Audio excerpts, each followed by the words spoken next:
Hello and welcome to this episode of Pipeline to Profitability.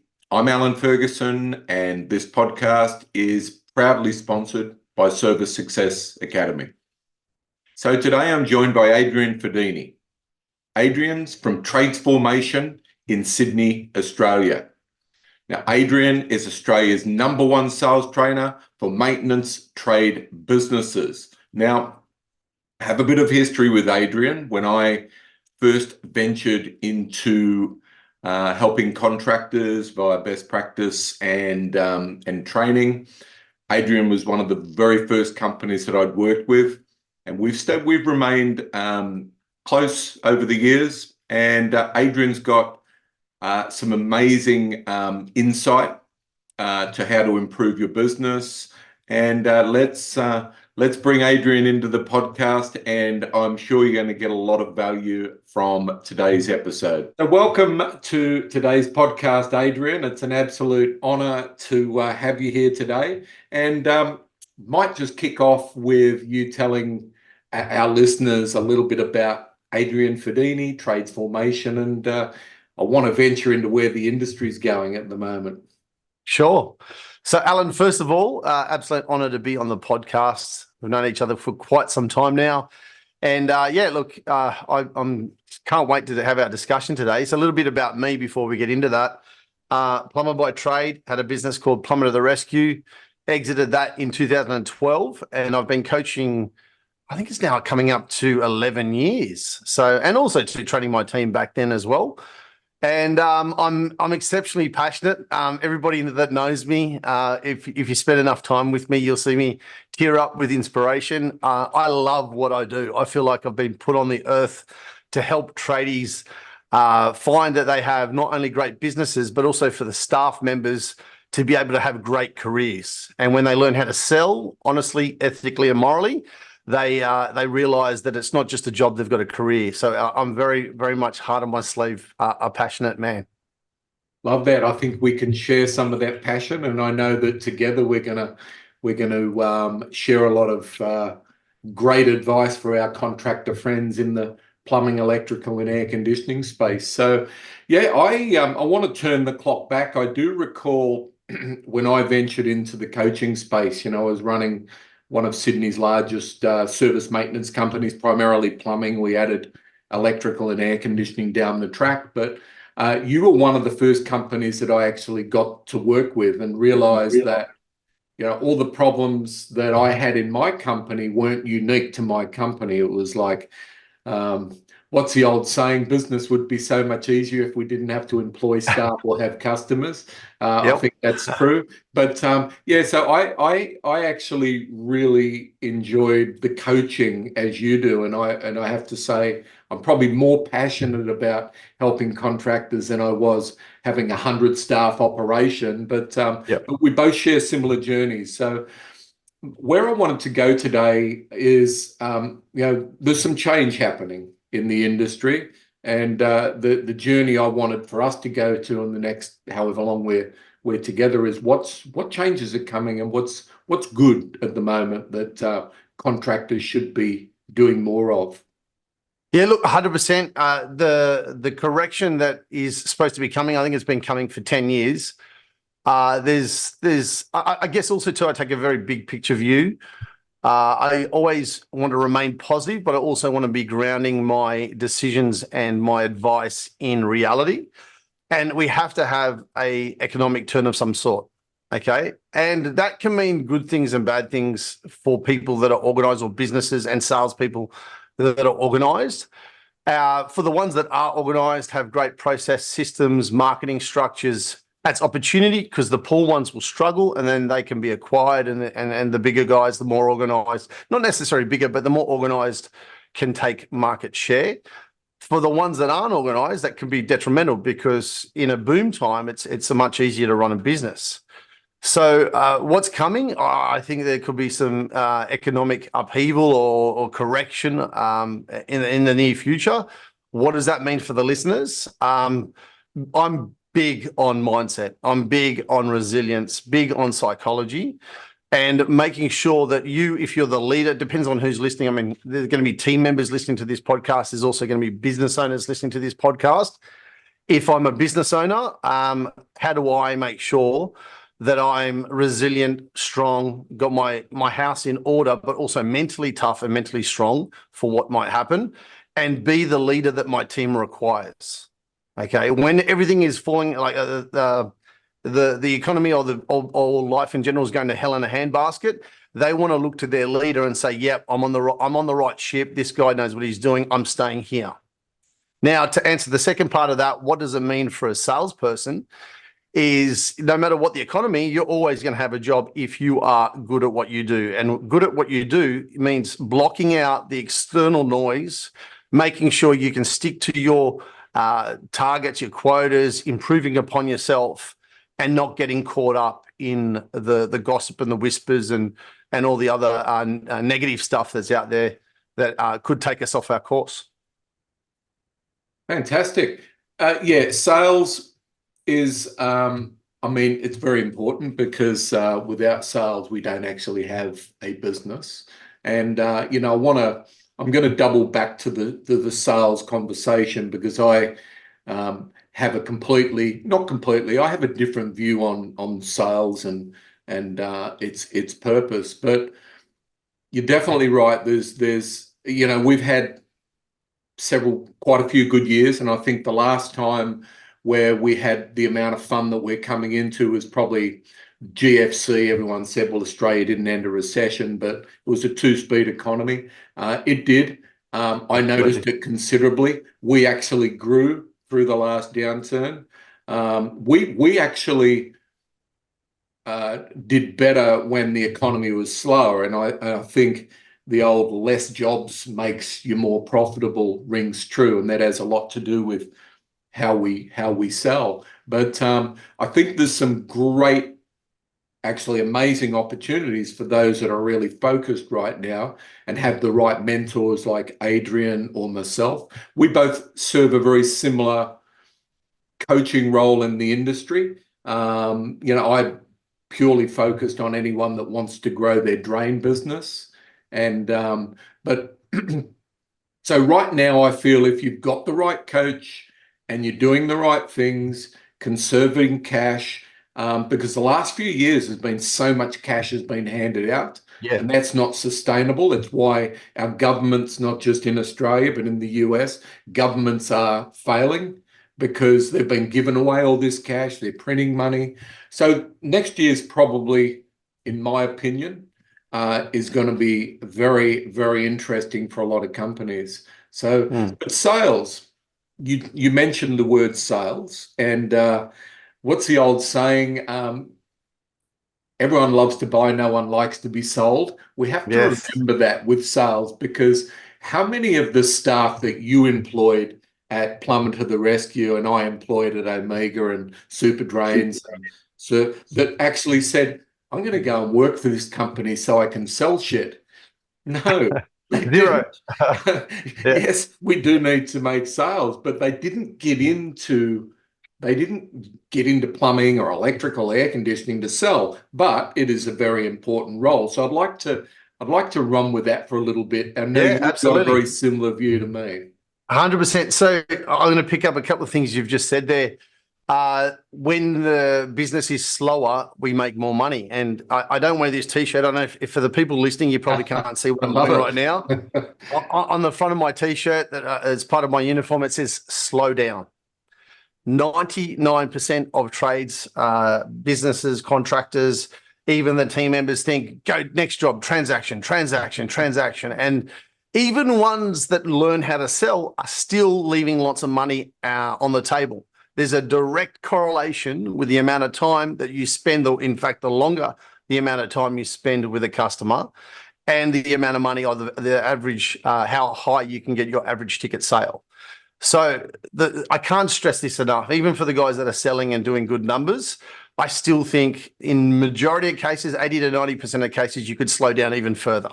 And that's why businesses like you just stated there, Alan, that you make more money and more profit. In fact, I think that's another good distinction too. It's not just about revenue, it's about profitability as well. That's the game we want to play It's very important to understand that in slower economies and slower periods of time, and if we as the leaders of the business slow the business down, we become more profitable. That's a big aha for anyone listening today. There was the other comment you made about buying and selling. I say this to nauseam.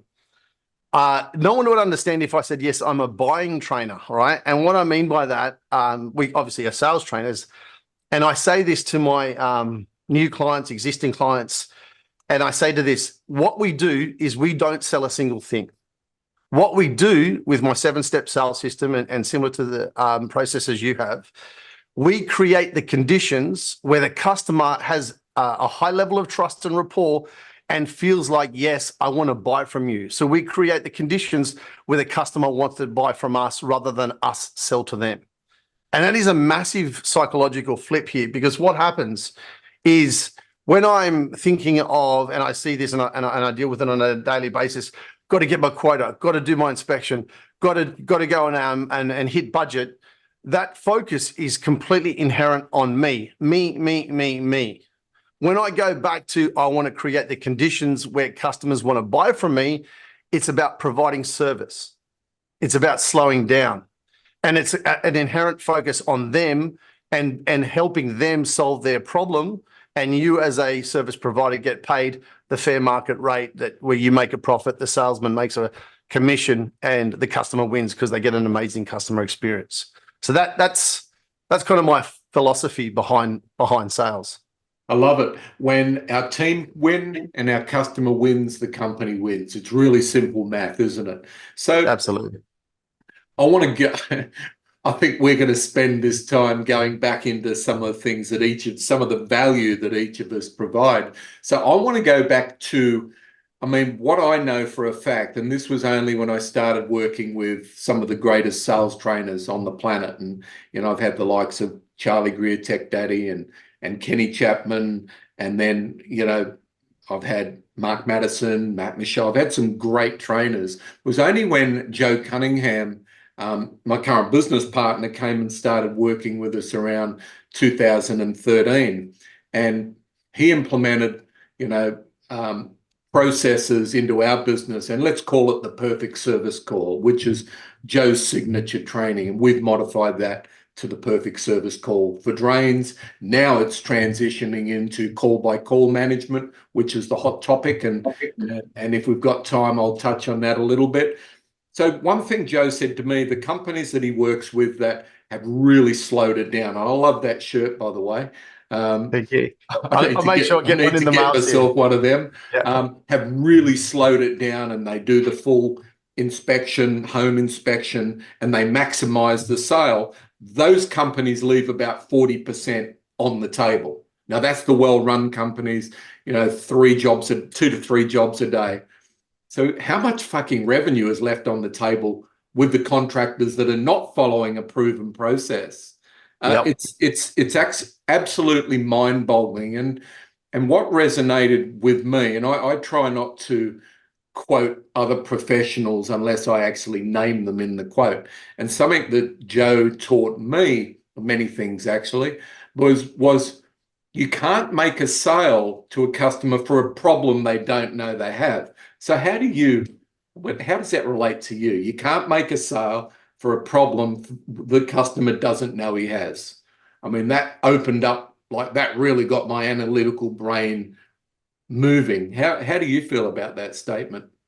It's funny. We coach on urgency and problems, and exactly to this point. And I'll stick to plumbing because we're both plumbers, but obviously we work with I work with electricians and HVAC and pest control, anyone in a maintenance space. And what happens when I see a new plumber selling or a service tech selling, they get all excited because they can see, oh, the drain's cracked and I'm going to be able to sell a dig up here. And they see all the urgency, but they fail to convey that urgency and that problem to the customer. And then they scratch their head and wonder why they never sold the job. So I think that, and again, I know Joe, but I don't know, I'm not familiar with his material, but what I am familiar with is the fact that they get like, oh, the big tickets, green eyes, and they get excited that this is this is going to be a big ticket sale for me, but fail to get the urgency and the message from them over to the customer, and then the customer then decides not to buy. You're on the right track. Now, I learned, I mean, I've been saying this for the last few years. I've learned way more from my failures than my successes. So Absolutely. one of the biggest failures I had while I was running my previous service companies was this customer had been using us for years. I forget, I think he lived out west, maybe Castle Hill, out that way. Big property. Had been using us for his plumbing, his drainage, his water heaters. We had stickers on everything, and he loved our company. So he had a drain problem. So my technicians went out. They found some problems to his drains. They gave him solutions, not just a solution. Yep. You know, we can band-aid it, but we recommend, you know, you love your house because you've pretty much replaced everything. We can fix this drain for you with a trenchless solution. It's X. So he went ahead and fixed his drains. Now, I always train my technicians. You need to never leave the home unless you've checked over anything that could be looked at as plumbing. And because we did electrical and air conditioning, we would nearly always check the whole home. So my techs were well trained. They knew what they had to do. You know, this is something funny, and this will morph into another conversation. My technicians that did the big drain repairs never brought it back anything else except for the drain repair. And I'm going, well, fuck, you know, it's a 15-year-old house. The customers just replaced all their drains. What you're trying to tell me is there's nothing wrong with taps, toilets. Like, seriously? Like, please don't insult me on that one. But yeah, this particular job, I get a phone call. Well, we got the phone call because, you know, we were handling a lot of inbound calls, and I heard the name come up, and I jumped on the call. He was pissed. He said, "Alan, I've been using you guys for 15 years now. I trusted you guys. I've lost trust in your company. I've just spent $20,000 or whatever it was with your company to fix my drains, and now I've got a drain blockage in another part of my house." I said, "Oh, but surely our guys had a look at that while they were there." He said, "No, they didn't," even though I knew they were fucking told to. And he was so pissed off. He said, "I'll never use your company again because I trusted you. If you'd have told me that we had problems in the drains in the rest of the house, we would have gone ahead and fixed it because it's cheaper to get it done while we're on site, right?" Of course it is.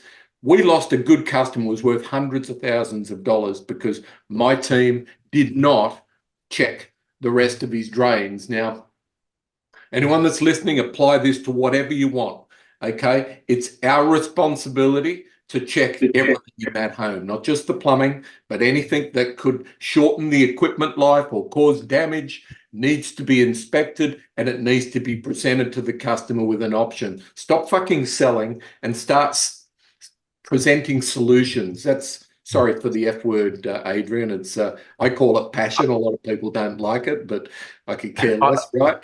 I'm big on the F word, Alan. Ferguson, Fadini. So anyway.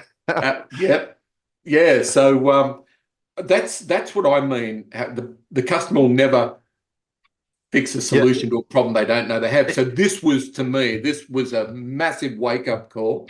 You know, so how do we, let's say our listeners are either business owners or service managers, how do we get our team to follow the effing process to make sure that everything is done? Okay, I'd love to hear your thoughts. Sure. I'll share a little bit of a story. So I wasn't pure COD, implement rescue. I also had B2B clients. So strata, nursing homes, daycare centers, etc. Strata was a very large component. And a problem that we faced inside the strata space, there was a lot of companies coming into the market that were $0 to quote, $0 to do this, zero, no value, absolutely no value. And it was affecting our B2B market. So what I did, I sat down and I came up with a concept well, I can't be cheaper than zero. And I came up with a concept called a hydraulic repair plan. And it was like packaging up services and putting it from making something from intangible to a tangible. And what we did, we ended up taking that concept and dragging it over to the COD team. And I still stick on the B2B vein for this moment. We'd identify buildings with stormwater issues, sewer issues that are reoccurring. And what we would say is, look, you've had multiple issues. We know the history of this building. We're going to go and put together a full detailed report. We're going to camera every line. We're going to locate every single blockage. We're going to jet where we can, and we're going to give you a full scope of works, and we're going to traffic light it. Green's okay. Orange needs some work. Red needs to be dug up or relined. And then what happened was we were starting to elevate ourselves from being an average contractor to the expert level or an engineer. And all of a sudden we carry that authority. And what happened then was we would be 10, 20, even sometimes 25% higher than our competition, because not only would we highlight them and their urgency, we would put a quotation together for that work. But because we came up with a concept, we'd still win it on the authority premise that we came up with the idea, and they knew that they were cheaper, but they wanted to get the good service and the right people on the job. Then what we did, we took parts of that concept over to the COD market, and whenever we'd finish a dig up, a reline, or any significant drainage works, we would have a sewage diagram in Australia. I'm sure you could do the same in America as well.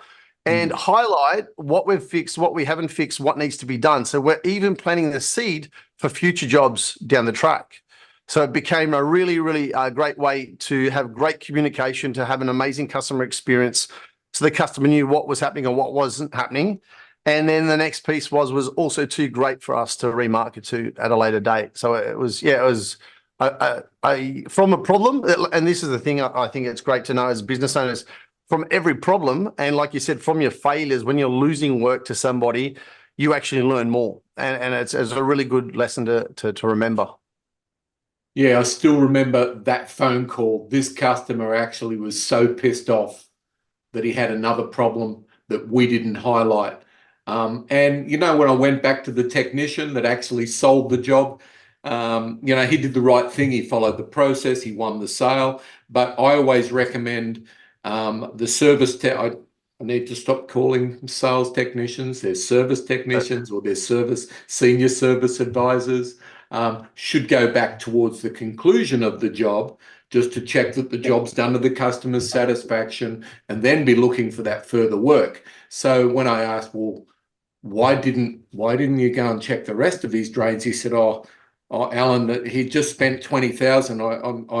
He's not going to spend any more, because, I said, well, at what point are you your customer where you can make decisions on their spending? How do you know his financial position? How do you know he did? This guy would have, if we were to put the additional work in front of him and told him that, you've got some other problems looming, it was probably a 99% chance he would have gone ahead, as long as, it did fit in his budget. So, but this is the importance of not just having processes in place for this, but having what I call, where we've evolved with the perfect service call for drains. And everyone's talking about call by call management as if it's new. It's not fucking new at all. I think Joe told me he was training companies in 1991, before a lot of the contractors were actually that are out there now,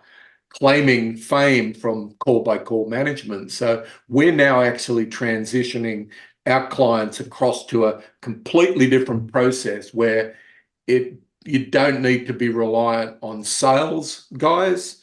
You need technicians that will follow a system.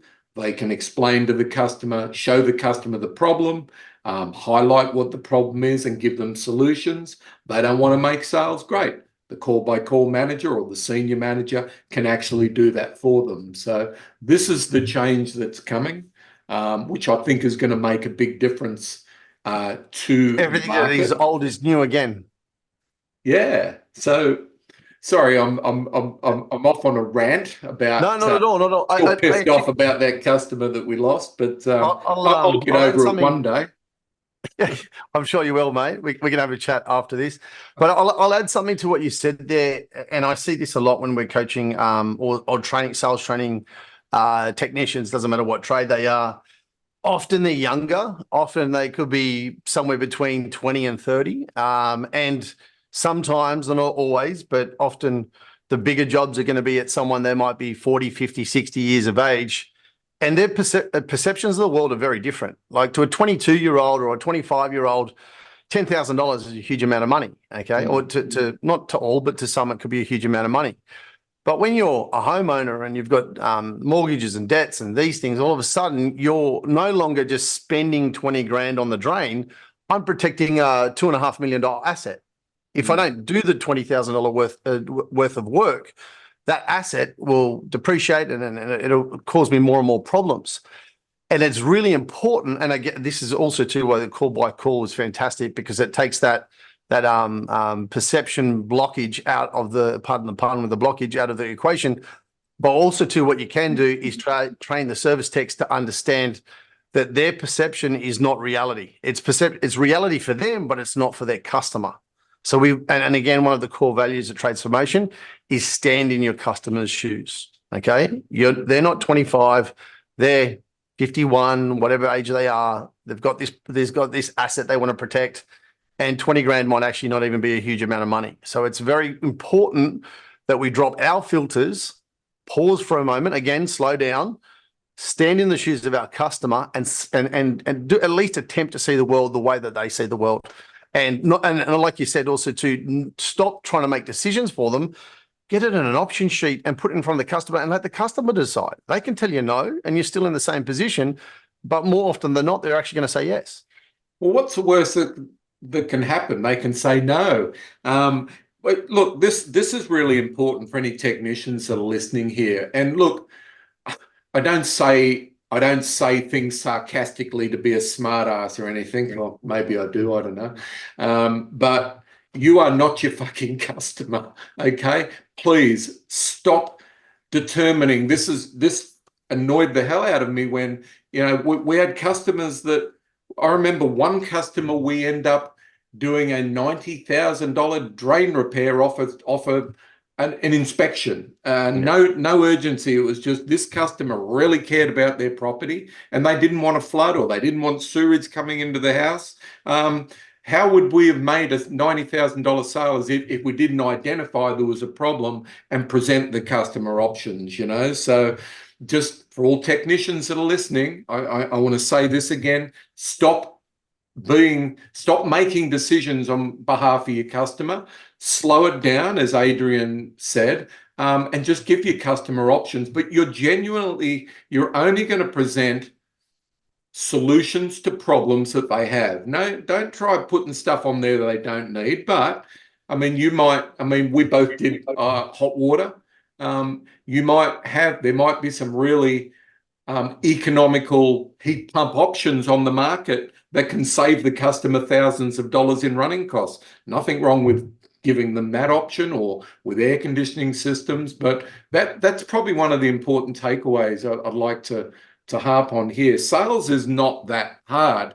We need to, just stop trying to sell the customer and just help them to solve their problem. Let them make decisions. If they say no, they say no. I never accept no, by the way, and most at least 3 soft no's, if individuals not more. Don't either. So back to you, mate. Yeah, there was something I was going to say there with the soft no, and it just escaped me. But yeah, look, I remembered my train of thought. Success and failure starts and finishes here.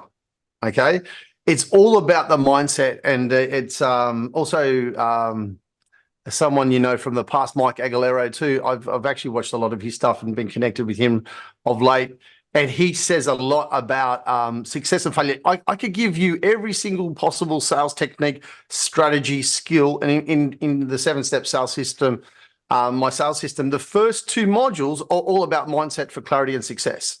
Okay, because if I don't get that headpiece right at the beginning, if I don't get the psychology right at the beginning, right, I'm definitely not going to, the actual sales skills themselves aren't going to do one bit of difference, because Oh, that's not the right suburb. That's not the right customer. That's not the right type of. Some people even go to race, which I completely disagree with. It's absolutely insane. Everybody has problems. They've called you for a reason. It's not a cold call, right? You're actually going to a job where someone's rang up and picked up your number through Google, whatever means, or potentially you've remarketed back to them. They've called you for a reason.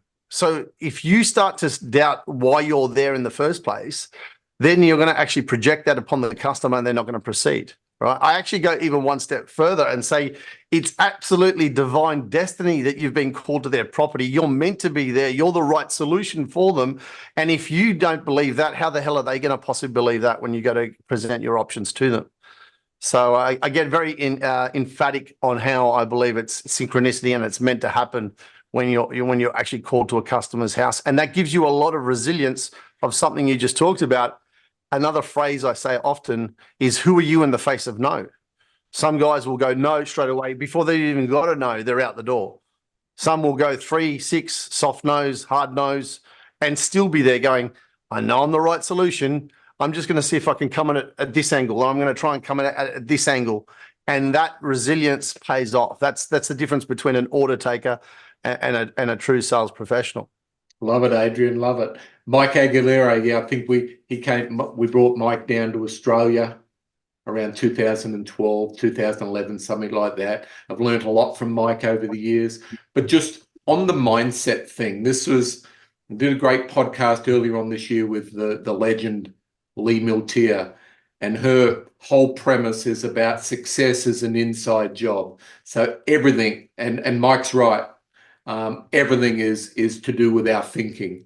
And as Peter Cox used to say, if your thinking doesn't change, nothing changes, right? So Adrian, we're coming towards the end. This has been a lot of fun. This is not going to be the last podcast we've done together. Can't believe we haven't done one as yet. So I know. For our listeners, any further words of wisdom, and maybe based around a great book that you might recommend? Absolutely. I'll go better than that. I'll give you a couple of books. It's funny that you said this because this was one of my little reels on Instagram. One of the best books for marketing and sales, classic. It was actually written in 1982. It's called Influence by Dr. Robert Cialdini. Mm-hmm. Amazing book. Like, it gives me goosebumps when I think about how much I've used this book in my training. Cialdini was a professor, I think it was UCLA University in America, sat down and did a PhD on influence. Influence and persuasion, never manipulation. Okay, influence and persuasion is honest, ethical, and moral. And what he did, he went in and worked with all these different sales professionals, and he narrowed it down to 6 different kind of topics that influence fell into.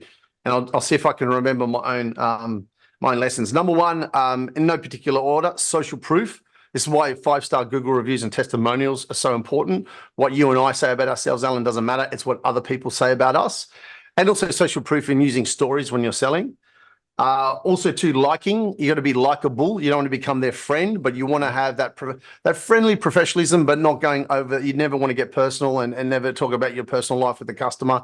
However, you want to be approachable and customer service focused.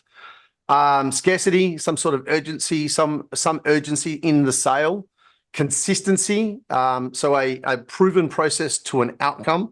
So it's really important that they can see. It's like you might see in magazines, 6 steps to financial freedom, or 3 steps to a washboard abs and all that type of marketing. That's a really good headline. So that's 4. There's 2 more. Social proof, liking, scarcity. I'm trying to remember the other one so consistency, liking, social proof, authority. Be the expert, as I mentioned with the hydraulic repair plan before. Make sure that you're conveying across that you are meant to be there. You walk with volition. You walk with purpose. You talk with purpose. You pause when you go to speak. You don't just ramble. And the final one, liking, scarcity. I'm really testing myself today, Alan. Authority, Good. Social proof, Reciprocity, I nearly forgot it. Do something for them, hence back to the inspection and doing the little ones where you tighten up a toilet seat or change maybe a light bulb supplied by the customer or something along those lines. Something that shows them that I'm caring for you, low cost to you and the business, but high value back to the customer.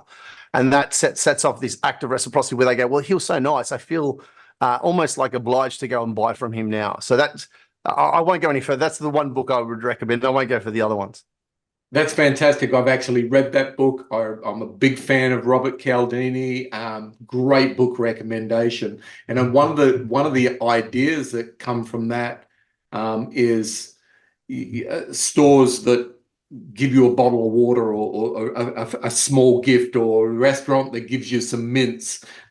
They've proven beyond doubt that the tipping goes up and people buy more when there's a little exchange of goods. So that's a great recommendation, Adrian. So really do appreciate you coming on the podcast. And so now just how do our listeners get a hold of Adrian Fadini? Lovely. Our Instagram handle is Tradesformation, also to a website. I'm more than happy to supply phone number and email to in the closing credits. Sure. But yeah, reach out to us. We love to help you. I hope that what we've discussed today was helpful. I think it was, Alan. I'd love to actually do another podcast soon and find out more about what's happening with your drain business and also to do some cross referrals backwards and forwards. Yeah, I'd love to. Yeah, look, my knowledge expands further than drains, but the reason I've decided to niche just in that area is because nearly every company that I've worked with that does drains, water heaters, plumbing, electrical, heating, cooling, sees the highest margins come from drains, especially when they introduce technology. And so I thought, well, there's no one out there just focusing on drains, and there's lots of good coaches out there like yourself, Adrian, and Mike Aguilera, and there's many others. I thought, well, let's just be the drain guy, you know, and I really don't mind. I enjoy it. I'm passionate about it. And every company that I've worked with has found some value from that. So, yeah, thanks again, Adrian. This has been fantastic. And want to thank everyone that's joined us today. Alan, if I could just say a last couple of words, I want to really acknowledge you, mate. I'm going to get teary-eyed. I knew it wasn't far. Don't do that. What you did for Australia, mate, was huge. You were the front runner. You were bringing flat rate to Australia. I know it was probably 20 years ago when we first met, and I really want to acknowledge you for what you did. You were the catalyst to change our industry. Guys don't even have a clue of how hard it was back in the day with hourly rate, and I think lots of organisations and authorities were trying to flat rate or upfront pricing was the devil reincarnate, and it was horrendous 20 odd years ago. And now people don't realise how lucky they are. And if you're still on hourly rate and you're not on flat rate, you've got to reach out to Alan and myself, because you're leaving not only money behind, you're leaving peace of mind, 5-star Google reviews, happy customers. It just dramatically changes your life. And if it wasn't for Alan here on the call today, mate, Australia would still be a little bit behind. It would be. And yeah, look, I sort of looked at the industry 20 years ago and realized that something needed to be done, you know, and thought who better to do it than me. And but that's a whole other story. And yes, we are going to do another podcast and we can venture into that. But yeah, I'm glad you didn't cry on me. That's great. I was close, mate. I was close. No, it's good. All right. Well, thanks again, my friend, and appreciate everyone, and my loyal listeners, not just from Pipeline to Profitability, but from your viewers as well. Yeah, Tradesformation was the podcast. Yeah, we'll be getting out episode on both. Yeah, everyone go out there and make some sales, but don't sell anything. Thanks, absolutely. Adrian. Take care, buddy. Thanks, and I'll look forward to chatting to you on the next podcast, right? Much appreciated, mate.